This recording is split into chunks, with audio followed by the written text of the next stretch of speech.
Sources tell CBS News President Trump is expected to meet this afternoon with his top deputies on the next steps for U.S. operations in Venezuela. Secretary of State Marco Rubio and Pete Hegseth, the Department of Defense Secretary, are scheduled to attend. White House Press Secretary Karoline Leavitt spoke about the strikes on suspected drug smuggling boats in the Caribbean Sea and Eastern Pacific Ocean. With respect to the strikes in question on September 2nd, Secretary Hegseth authorized Admiral Bradley to conduct these kinetic strikes. Admiral Bradley worked well within his authority and the law, directing the engagement to ensure the boat was destroyed and the threat to the United States of America was eliminated. CBS News senior White House and political correspondent Ed O'Keefe is here. So, Ed, a bipartisan group of congressional members is calling for a review of U.S. strikes on suspected drug boats. What are we hearing from the president and White House about this?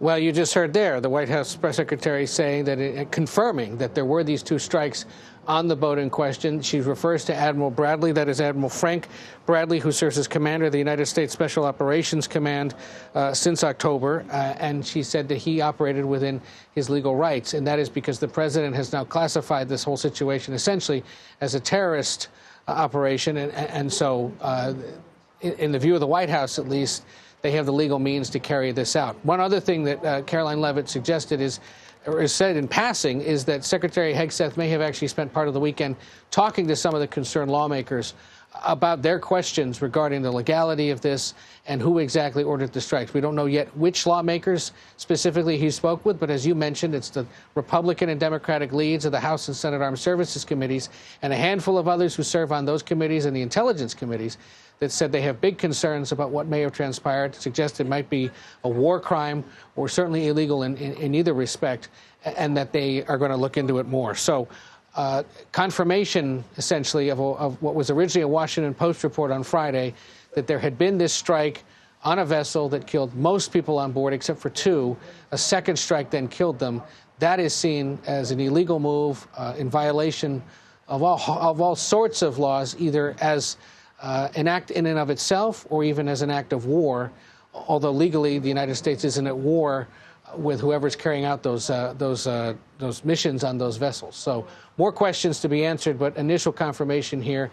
And to some extent, support expressed for the defense secretary, given that he has faced several questions now in the last several days about whether or not he was directly involved in giving that order. And you saw that quick, swift bipartisan condemnation and calls for hearings.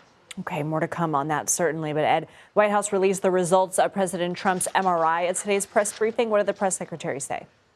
Well, this was prompted by questions that the White House press corps, frankly, has had ever since it was revealed a few weeks ago after he had this visit to Walter Reed National Medical Center that he had an MRI. He's been asked several times of what and for what reason.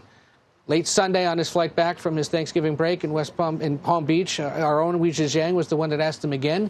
He said he'd have no issue with it being released. The White House press secretary shared information. Listen to this. President Trump's cardiovascular imaging was perfectly normal.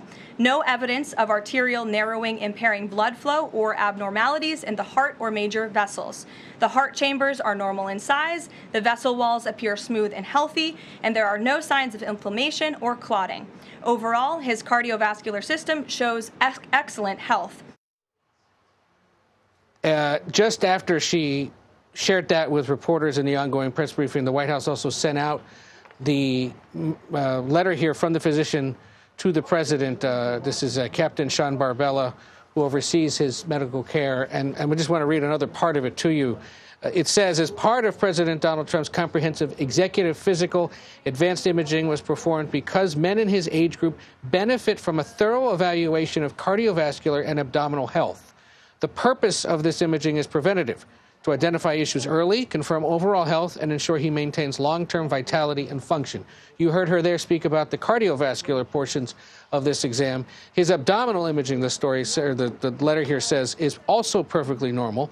All major organs appear very healthy and well perfused. Everything evaluated is functioning with normal limits with no acute or chronic concerns. This level of detailed assessment is standard for an executive physical at President Trump's age and confirms that he remains in overall excellent health. In other words, an older president is going to be assessed this way by the military medical doctors. As it says here, given his age, they wanted to do this, and it's for preventative reasons. Whether any other 79, 80, 81-year-old American man could go to their doctor and either request or get this, and how much it would cost. Not clear to this White House and political correspondent. Maybe the medical unit can fill us in on that over the course of the rest of today, Lindsay. But a sign there that because of his age, according to this letter at least, the naval physicians wanted to conduct this MRI to check everything out. And given that he is the commander-in-chief and someone who does an important job, perhaps that is completely justified, but may still raise some questions about why exactly they thought it was necessary. Lindsay? Okay. Ed O'Keefe, appreciate it. Thank you.